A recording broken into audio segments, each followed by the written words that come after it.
Minimnya stok karena dampak El Nino, panen yang belum merata, serta terjadinya banjir yang berdampak pada penurunan produksi serta tersendatnya distribusi beras di wilayah sekitar menjadi penyebab harga beras merupakan penyumbang inflasi terbesar menjelang Ramadan tahun ini.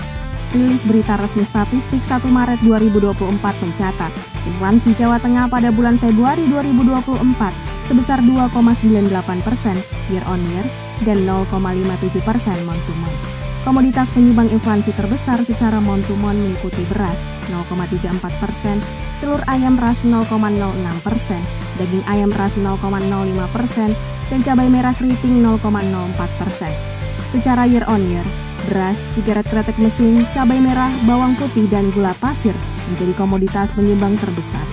Rilis berita resmi statistik hari ini dihadiri oleh sejumlah pejabat pemerintah daerah tingkat provinsi, yaitu Asisten Ekonomi dan Pembangunan Setda Provinsi Jawa Tengah, Kepala Biro Perekonomian Provinsi Jawa Tengah, dan Kepala Bapeda Provinsi Jawa Tengah. Hadir pula sejumlah pejabat pemerintah dari Kabupaten Baru dalam perhitungan indeks harga konsumen, yaitu Bupati Rembang, Kepala Dinas Perdagangan Koperasi dan UKM Kabupaten Rembang, Sekretaris Daerah Wonosobo, serta Asisten Perekonomian dan Pembangunan Setda Kabupaten Wonogiri.